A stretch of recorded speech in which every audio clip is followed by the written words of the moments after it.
So let's start with a kind of fun topic. I want to ask you about this film Ex Machina that you kind of advised on. This is, I think my favorite sci-fi film, my favorite AI film. So it's great to ask you about this. How exactly did you help out with that film?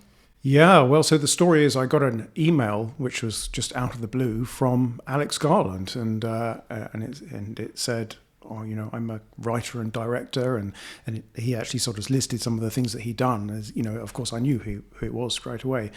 But it's one of those things where you think maybe it's a spoof email, but it was it was the real Alex Garland, he said, "I've been working on a script for a film about AI and consciousness, and I read your book, Embodiment and the Inner Life." So this is a book I published in 2010, and it's been very helpful in formulating my ideas and so on. And it would be great to chat to you about it if you want to just have a coffee sometime.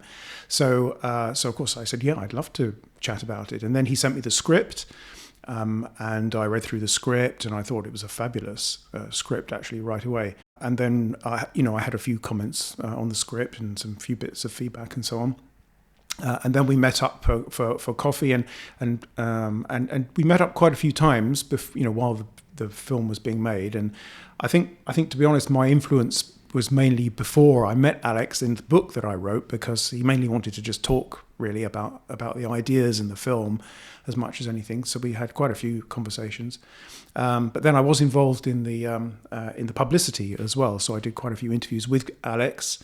So one of my favorite ones was in Empire magazine. So I did an interview with Alex Garland and Adam Rutherford, who also consulted on the film.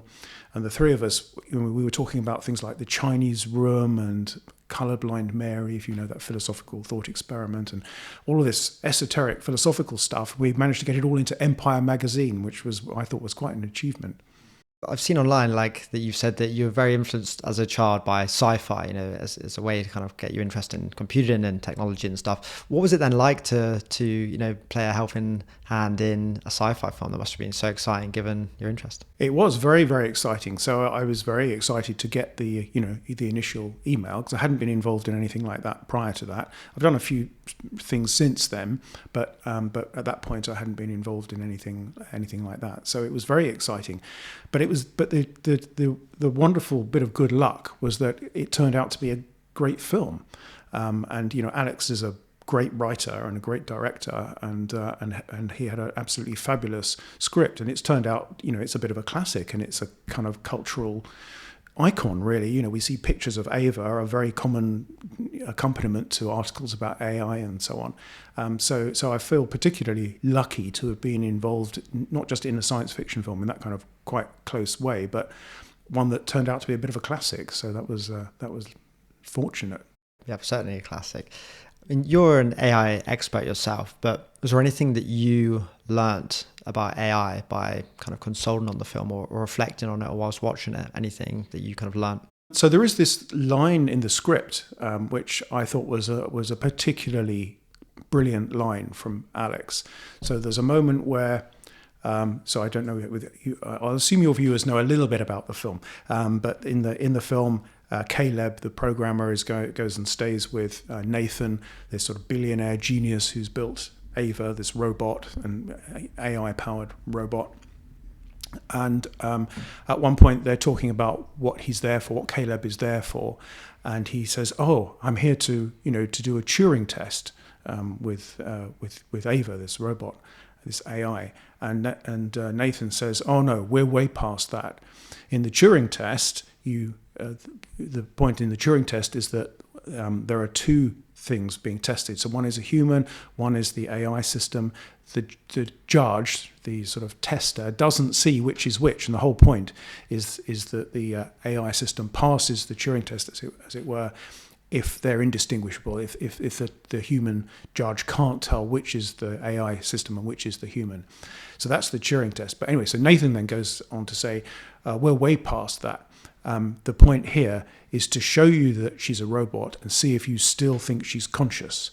So that's actually a very different thing from the Turing test, and it's and I think I think Alex Garland put his finger on a really important, quite different test from the Turing test. So to actually know that something is an AI system, in that case a robot, and still to judge it as intelligent, or in this case conscious, is a whole different thing from the Turing test.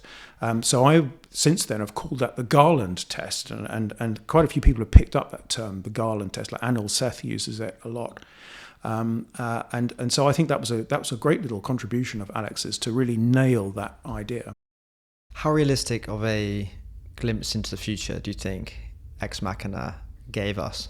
Could you imagine this kind of robot existing in the next few decades? Certainly at the time, if you'd asked me, I would have said that the biggest challenge is probably the building the actual robot body and being able to control the robot body in the kind of way that we see a humanoid robot body. And I think it's still true that we're a long way from being able to build bodies that are like animal bodies and have the same degree of flexibility and all of the relevant control associated with that. So we're still quite away from doing that, I'd say. And in a way, the brain part of it, the AI, has advanced more quickly. So in some ways, I would say that Ex Machina these science fiction films aren't always necessarily about predicting things. They're often about raising, deeper social, philosophical points and so on. And that's the way I see Ex Machina. But as a feat of prediction, I would say that I have to say with a little bit of reluctance that probably Spike Jonze's Her is a more accurate depiction of where we are now than Ex Machina is. But 10 years down the line, who knows? We might look back on Ex Machina as being more foresightful. I think I just invented a word. Sounds about right. Yeah. The Her film. Yeah, you could imagine maybe not too many years people having relationships with their kind of digital assistants. Well, that we already have that, so we don't have to imagine any years ahead at all, because there have been plenty of examples of people who've become very emotionally, involved with large language model based, AI companions. And that's an interesting trend. Interesting in kind of scare quotes. I think it's slightly alarming, slightly disturbing, but at the same time, I want to be open-minded and kind of liberal-minded about that. I think that's with us already. Yeah, maybe a better question then, as you say, it's already around for some people, would be, let's say, like the majority of the public, or even 50% of people having deep, meaningful relationships with assistants. Could you imagine that in a few years, or do you think it would be a bit more of a niche thing for a long time? I tend to think of it as a bit of a dystopian prospect, but that might be just me looking at things from our own time and culture. No doubt, if you plucked somebody off the street 200 years ago and shown them our world today, they would find it nightmarishly dystopian in all kinds of ways. But of course, we live in it quite happily most of the time. So I can certainly easily imagine that. I mean, you said in your question, it's sort of deep and meaningful relationship. I imagine there'd be a whole spectrum of relationships, and some people, and no doubt, going to always not engage in that kind of way with AI technology. But I think almost everybody eventually will be engaging with AI technology in the sort of having a conversation, engaging with the real intelligence there. They're going to be doing that, I'm sure, in the not too distant future. Nearly everybody, one way or another. When ChatGPT came out, it felt like a bit of a watershed moment in terms of this AI tool that was mass adopted and spoke about all over the news. And I was wondering, could you imagine a kind of equivalent moment for robotics, where something comes out? Maybe this is a humanoid in the home that lots of people can for the first time purchase for cheap, that's actually reliable. But I wonder if you had any thoughts about that. Yeah, I mean, I can totally imagine that, actually. So when I say imagine it, it doesn't mean to say that I'm suggesting it's likely to happen, but I think that is plausible. There could be some breakthrough in robotics, and it could be at the level of materials, or at the level of the mechanics, or it could be at the level of the learning and the software. I think it's noteworthy that the biological brain, the human brain, for example, comprises the the cerebrum and the cerebellum. The cerebellum is this sort of bit hanging off the back of the brain, which is supposed to not contribute very much to cognition or consciousness, and it contributes rather to low-level motor control. But it actually has 90% of the neurons in the human brain are in the cerebellum, and some people simplistically call it just a great big lookup table, and so it's not doing anything very sophisticated, but I think it's noteworthy that we have that many neurons to control, just to do low-level kind of control of our bodies, and so it is a substantial challenge to get all of that right. I didn't know 90% of the neurons were in the cerebellum. That's quite amazing. I suggest that your viewers fact check the precise numbers, but I think it's about 100 billion neurons in the brain, and around about 20 billion of them are cortex, only 20 billion, and the other 80% I think are in the cerebellum. Fascinating. On your website, I see you've uploaded a few different transcripts of conversations you've had with different LLMs, ChatGPT and so on. Asking them questions about philosophy and Buddhism and enlightenment and all these exciting, interesting ideas. What stands out in some of the interesting things you learned whilst kind of probing and playing around with these things that surprised you? So a lot surprised me. So if I was a bit surprised by GPT-3, as I said earlier on, I was even more surprised by the kinds of conversations that I could have with, so particularly with Anthropic's Claude 3 Opus back in March 2024. So I had a series of these conversations, so some of them the two that are online are quite lengthy conversations, and as you mentioned, they cover quite a big variety of topics. Some very generally very esoteric topics, lots of philosophy. One thing I was very impressed by was the ability of the language model to articulate a conception of consciousness that might apply to itself. Now, I don't think that it's quite the right, consciousness is quite the right word to actually apply to those things. It comes back to embodiment again. We could talk about that a bit if you like, but I still think embodiment is an important thing for applying the word consciousness in the way that we normally apply it. So I would be very reluctant to call these things conscious, but what I was really interested in was if you get them to talk about their own putative consciousness, how does the conversation go? And in particular, I wanted to kind of catch them out by kind of challenging the language model in all kinds of ways, and I found that it had very good answers to many of my challenges, and if you take all of those answers collectively, I think they do amount to quite a coherent philosophical position on this whole theme, that took me by surprise.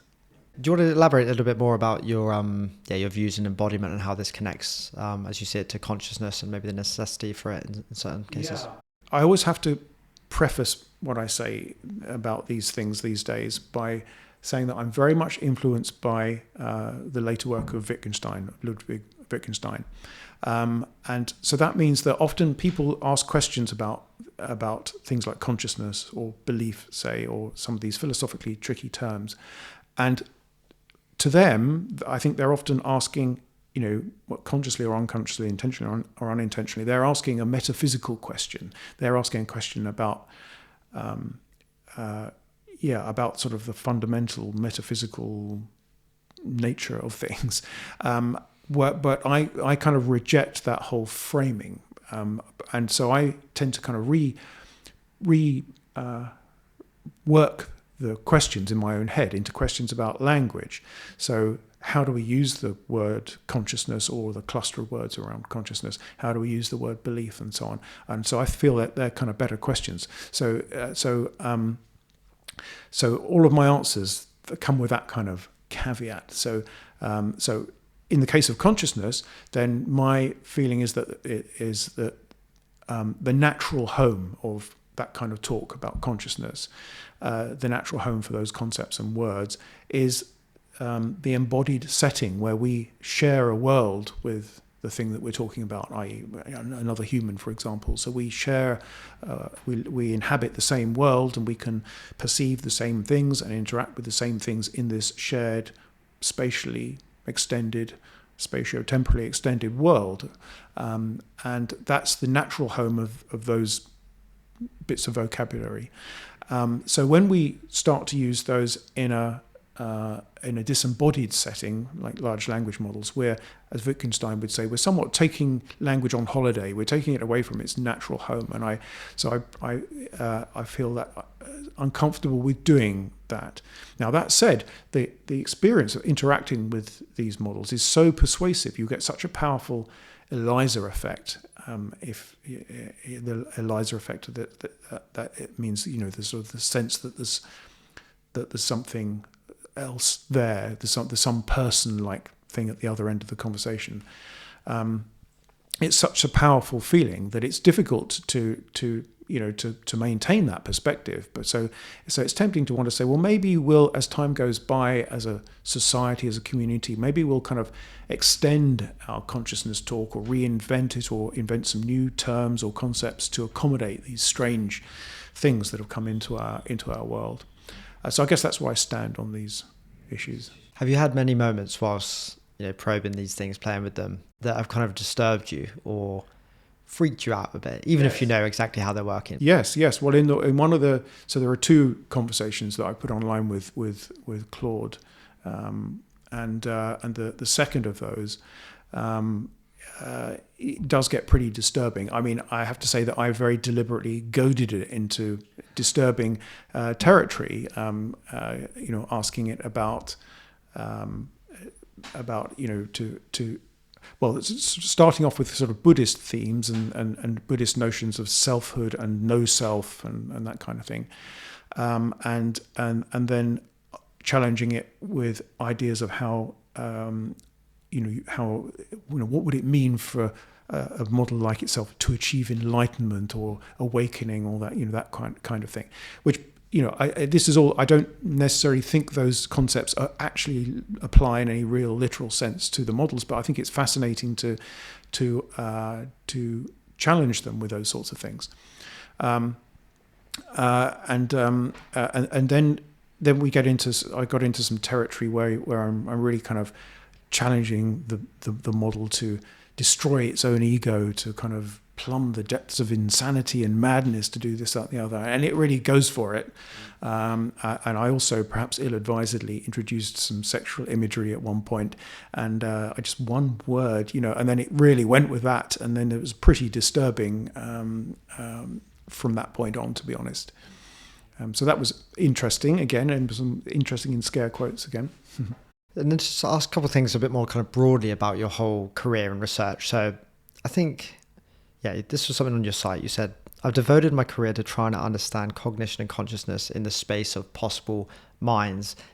Is this still the kind of best summary of how you'd see everything? And why would you think that would be a good way to explain it? Yeah, I think that's absolutely the way I would characterize it now. In fact, so that phrase, the space of possible minds, is actually due to Aaron Sloman, so a philosopher at the University of Birmingham. So that was his phrase from a paper back in 1984, the structure of the space of possible minds.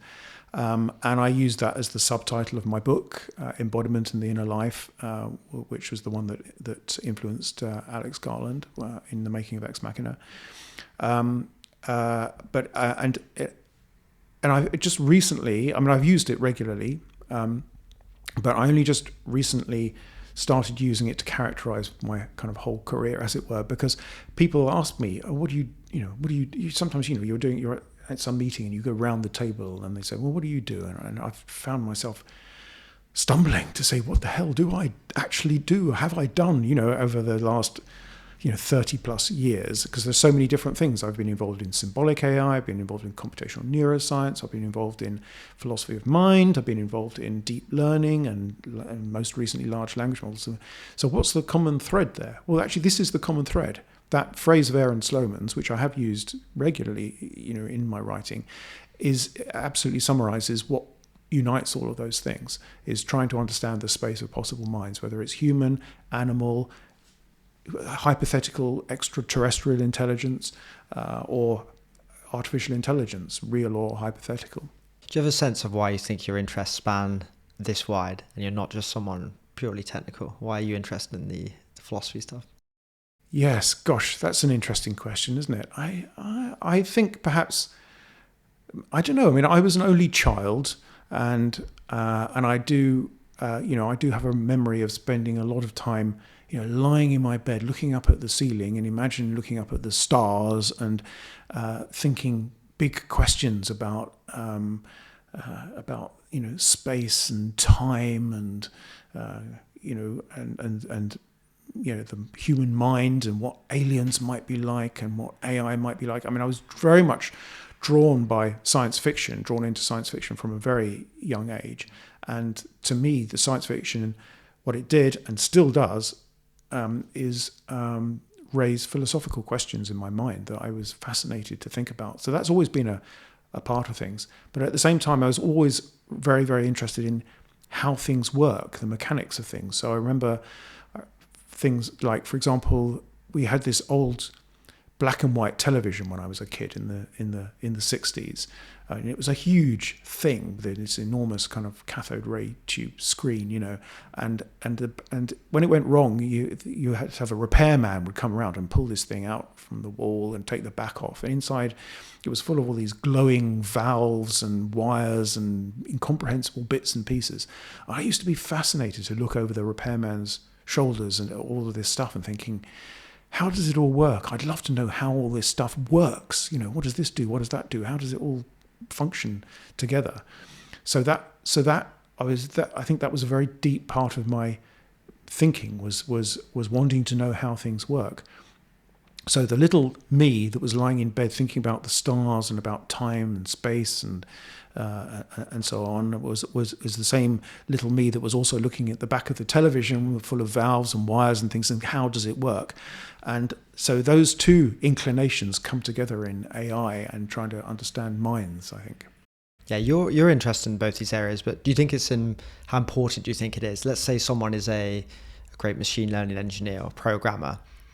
How important do you think it is for them to look more into some kind of unusual areas of philosophy? I don't think it's incumbent on anybody to go into any of these things in detail, because you need people whose expertise, is very narrow and specific. So sometimes, if you want engineers who are going to keep your data centers going or are going to help to design GPUs that can pack more transistors, on the same chip, and so you're quite happy if they're completely obsessed with that and don't think about other questions. And so we absolutely need people like that. And at the same time, you need people who haven't got time to think about all of those fine engineering details and just want to think about big pictures and and policy and sociology and all those sorts of things. I think you need all sorts, and it's a particular kind of person who's going to want to think about both things at once, and perhaps that's I think that's useful too. Yeah. And so you work at DeepMind and you work at Imperial. Am I right that you managed to negotiate a little bit of time at Imperial? I think I've read because you see the importance of academia and lots of people have left there to move AI labs and so on. Yeah. So I'm 80% Google DeepMind and now just 10% at Imperial College actually, but I can spend more time than that sometimes. But for me, when I joined DeepMind, it was very, very important to retain my academic affiliation. So at first, I think it was 40% Imperial, then went down to 20 quite quickly, and then down to 10.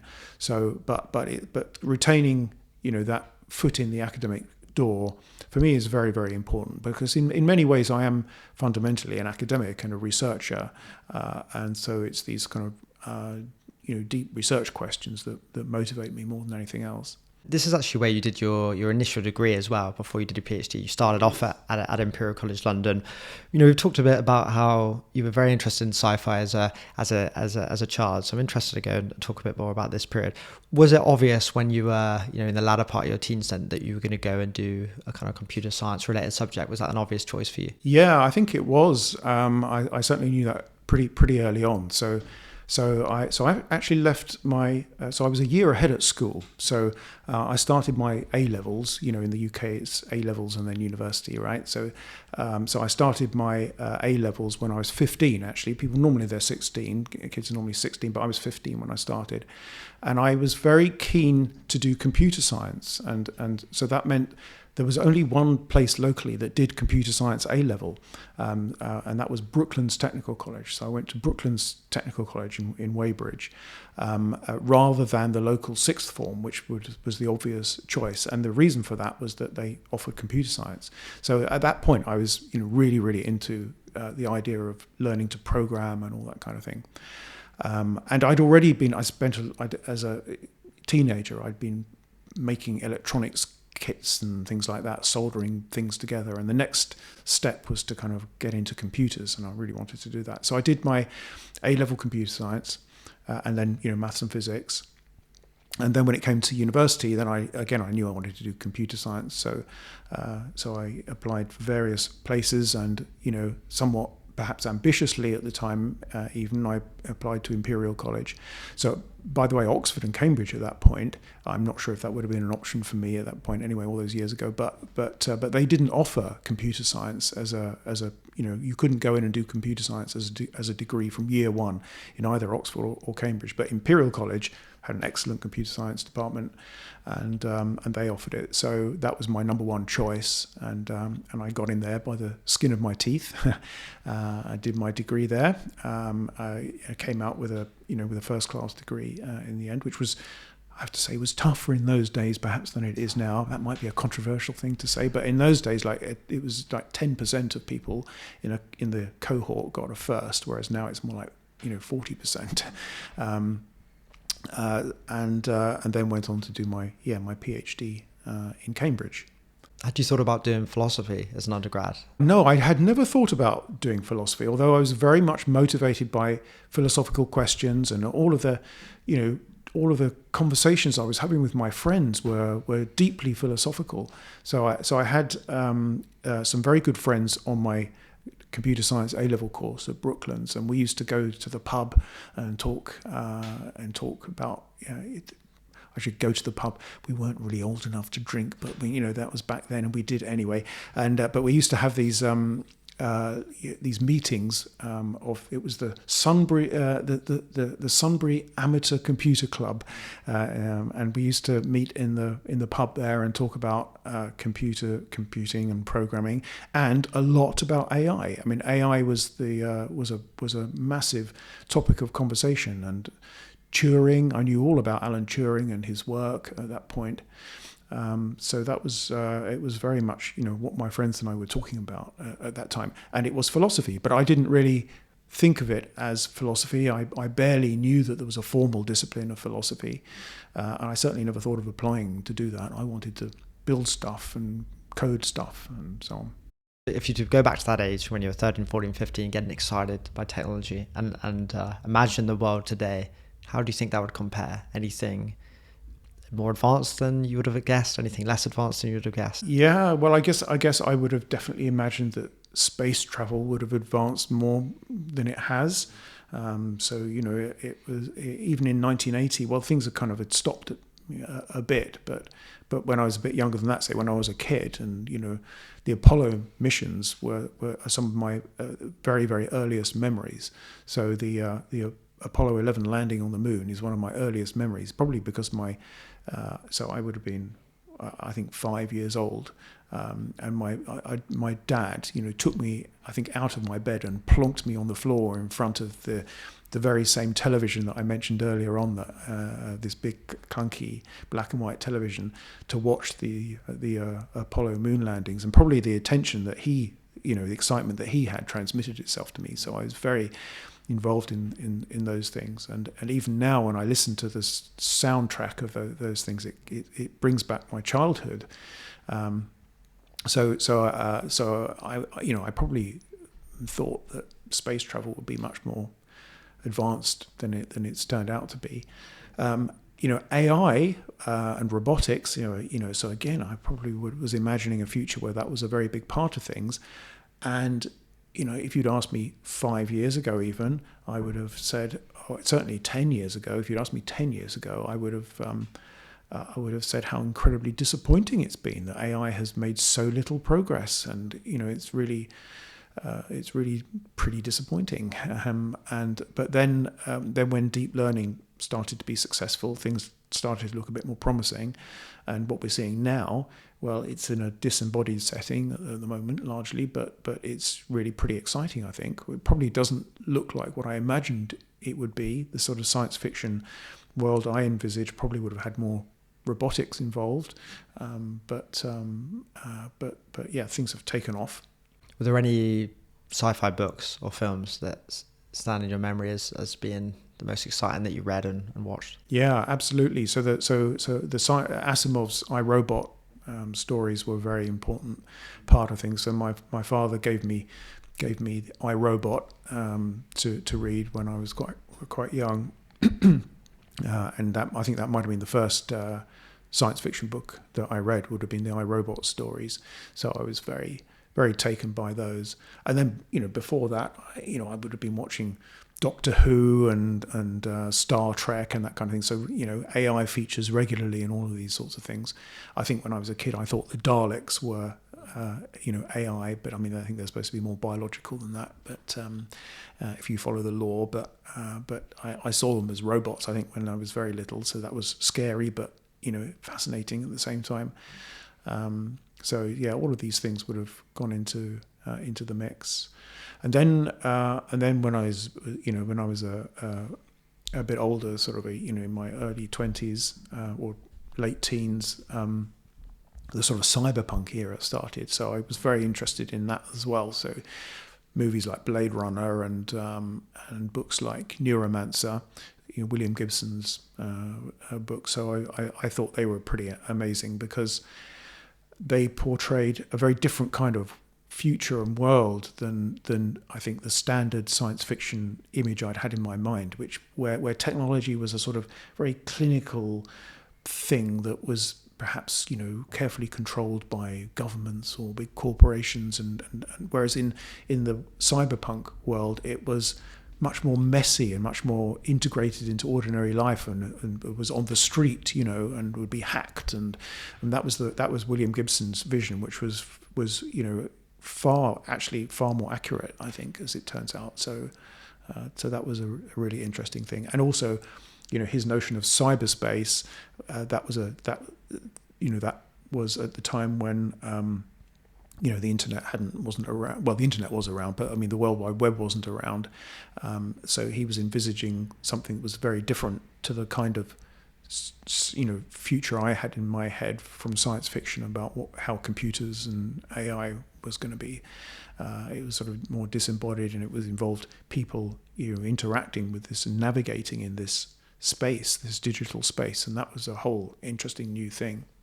Throughout your career in life, it seems obvious that you've spent so much time pondering these deep, important questions that maybe a lot of people outside academia, I'm sure, think about, but not so much.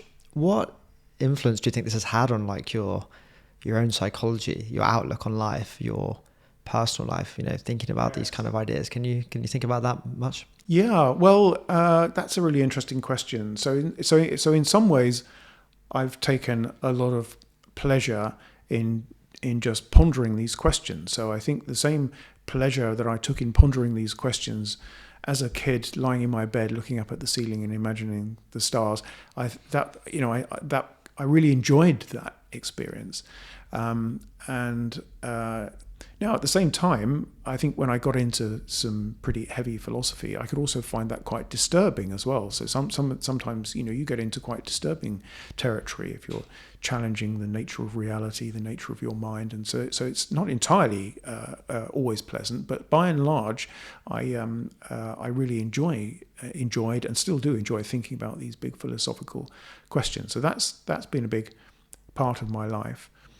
But it also kind of does connect a little bit with, so my philosophical outlook does connect a little bit with Buddhism, actually. So I've always been very drawn to Buddhism, and particularly to Zen Buddhism, which and I like the kind of critical in the philosophical sense of critical approach to metaphysical questions that you find in Zen Buddhism, and for me, I've long seen a kind of an affinity between Zen Buddhism and that kind of critical, approach to philosophical questions you find in Zen Buddhism and the philosophy of Wittgenstein, the later philosophy of Wittgenstein. So they're kind of related to each other.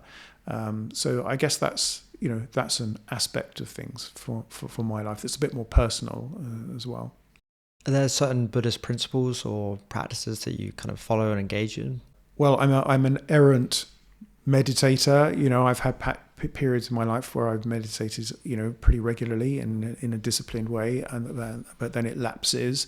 But I think you do learn a kind of skill there of detachment and relaxing your mind, which is a very, very beneficial skill.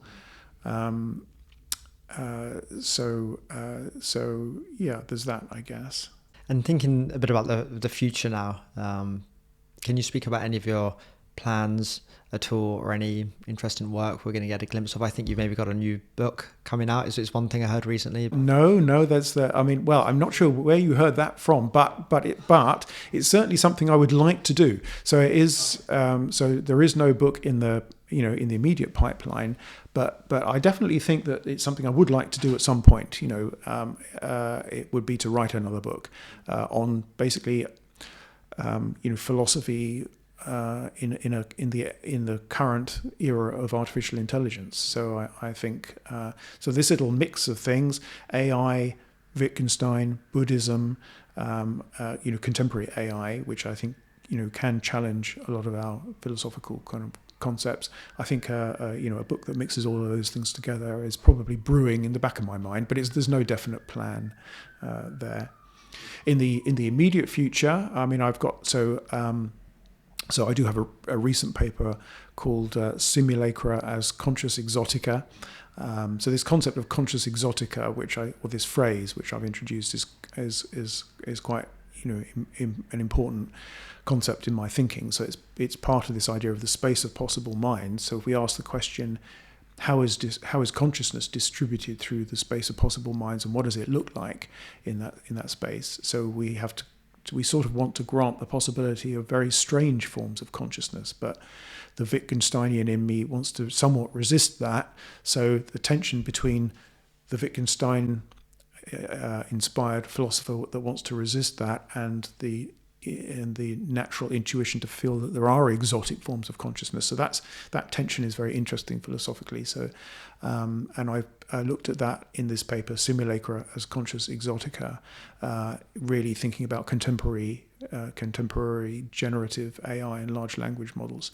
So that paper's paper's been out for a little while, but I have a paper that's just about to appear actually, and probably by the time anybody listens to this podcast, that will be out, co-authored with Beth Singler, who is an anthropologist, on those conversations that we mentioned before with Claude from back in March 2024, and it's looking into a lot of it is looking into the extraordinary range of images and metaphors and motifs and all the cornucopia of cultural references that come up in those conversations to do with all kinds of esoteric, spiritual and philosophical ideas, and trying to trace the genealogy of some of those ideas.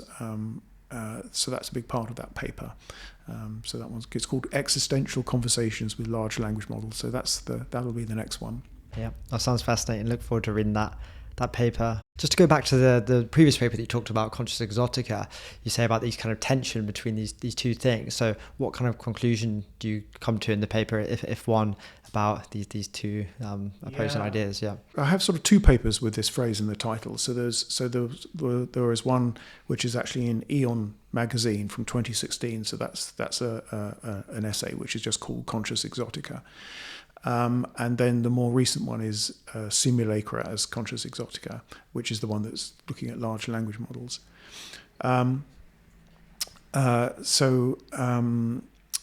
Gosh, I've forgotten what your question was now. You mentioned that in this paper you're addressing this tension. Yeah, how does this? Okay, yeah. So, so in the first of those papers, I have a very dodgy diagram, which I know and when I introduce this with talks, I have a philosophical health warning. I pop up first, so I'm about to plot one philosophically dubious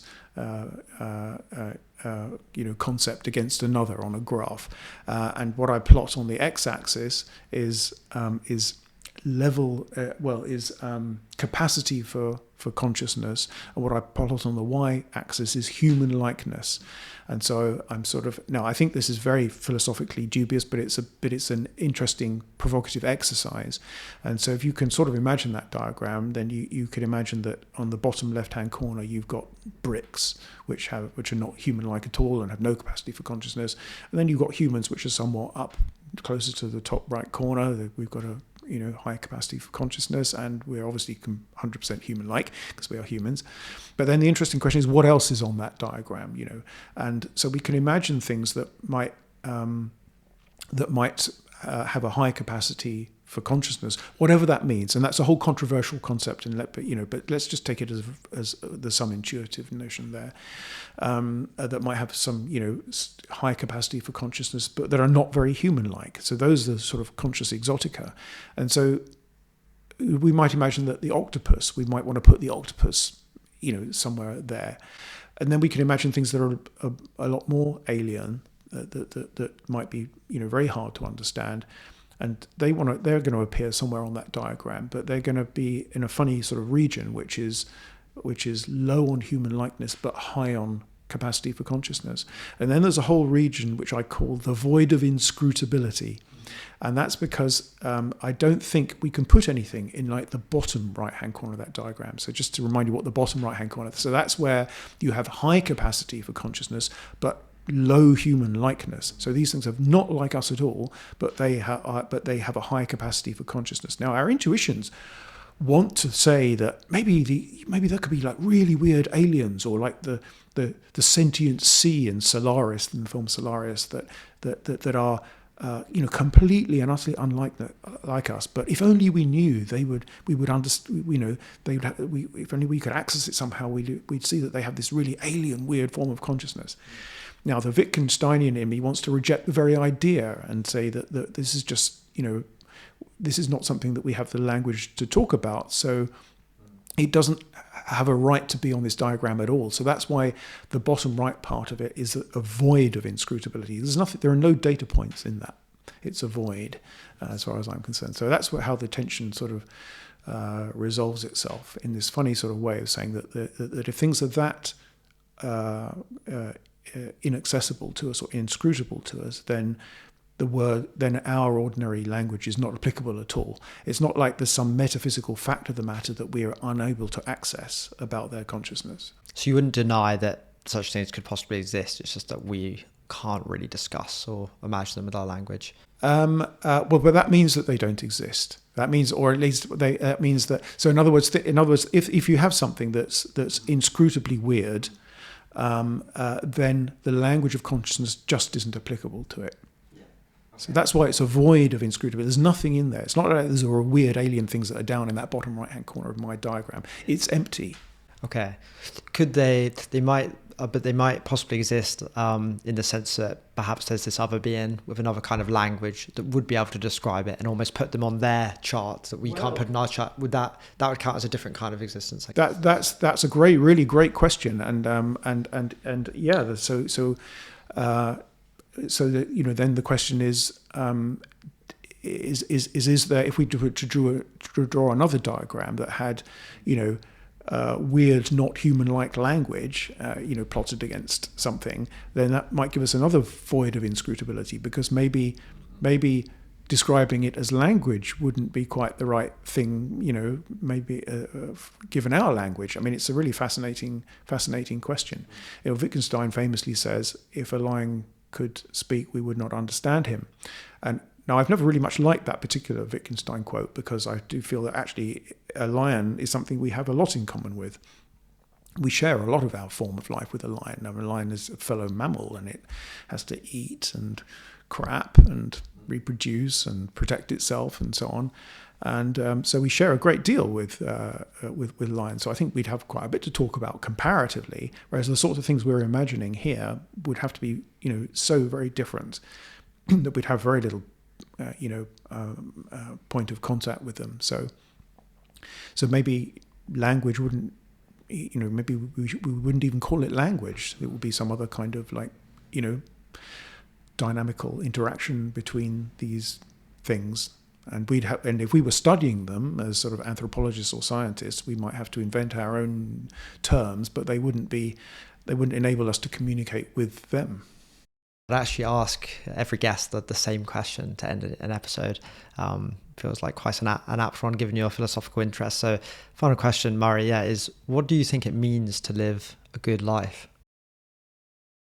I think it depends on what it means for you to live a good life. So each individual person has to find their own, what is meaningful in life for them. And so for me, to live a good life means partly to pursue these kind of academic, scholarly interests, and they're a profound part of my life. But also, I have a family. I have a wife and 2 children, and that's certainly been an important part of a meaningful life for me.